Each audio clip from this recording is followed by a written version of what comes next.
इन दोस्तों दो विधवा बहनें थी, सगी बहनें, और दोनों एक ही लड़के से प्यार करती थी। लेकिन दोनों को नहीं पता था कि वो जिस लड़के से प्यार कर रही हैं वो एक ही लड़का था और लड़के को हर कुछ पता था। लेकिन जब लड़कियों को पता चलता है, इन दो बहनों को जब पता चलता है तो फिर होता है खूनी खेल। पूरी कहानी जानने के लिए पूरे वीडियो को अंत तक जरूर देखें और अगर चैनल को सब्सक्राइब नहीं किया है तो प्लीज़ सब्सक्राइब कर लीजिए। ये घटना है छत्तीसगढ़ का एक जिला है बलरामपुर, और बलरामपुर का ही एक गांव है राजपुर गांव। वहाँ की ये सच्ची घटना है। सुबह के लगभग 7 बजे का टाइम रहा होगा। गांव के लोग बाहर घूमने टहलने जाते हैं।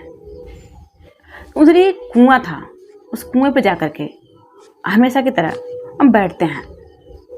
जब बैठते हैं तो एक आदमी की नज़र उस कुएं में जाता है। जब कुएं में जाता है तो उसमें एक आदमी की लाश तैर रही थी। उस आदमी की उम्र लगभग 29 साल के आसपास रहा होगा। उसकी जो लाश है उसमें तैर रही थी। अब वो आदमी देखता है, चिल्लाने लगता है।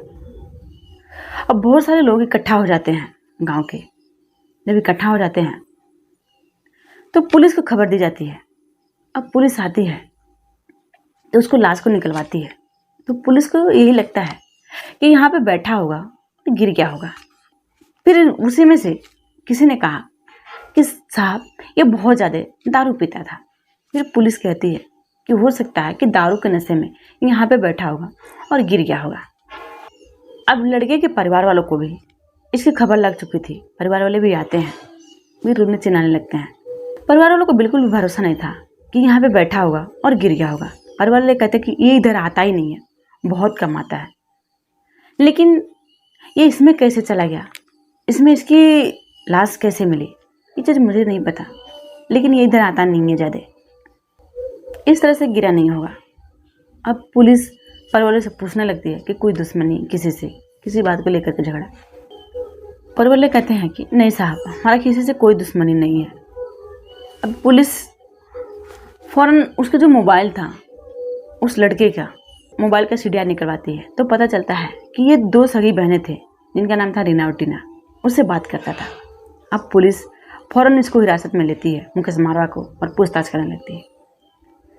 जब पूछताछ करने लगती है सख्ती से, अपने तरीके से, वो सारी सच्चाई बताने लगता है।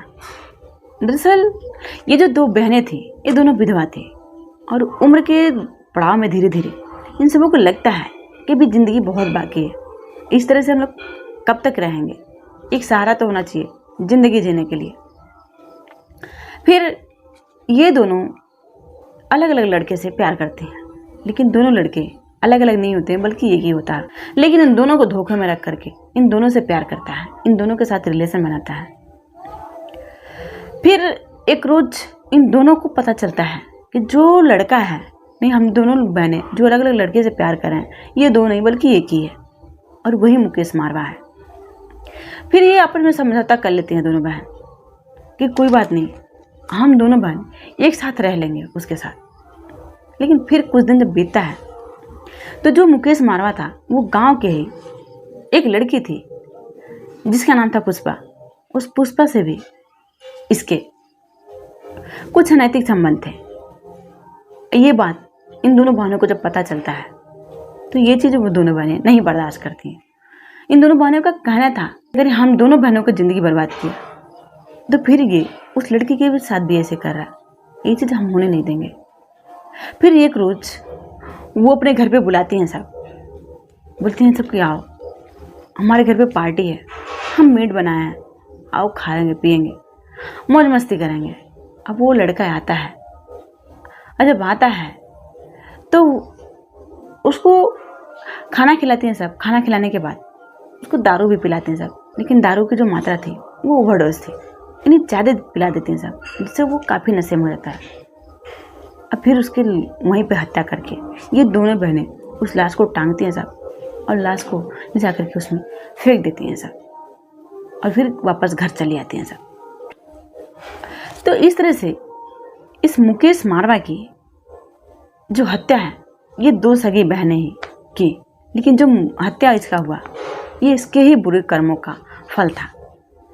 इसको उसमें सच्चाई था वो पहले बताना चाहिए था। दोनों बहनों के साथ इस तरह से नहीं करना चाहिए था। अब दोनों बहनों के साथ तो किया गया, फिर एक तीसरी लड़की की ज़िंदगी इसी तरह से बर्बाद कर रहा था।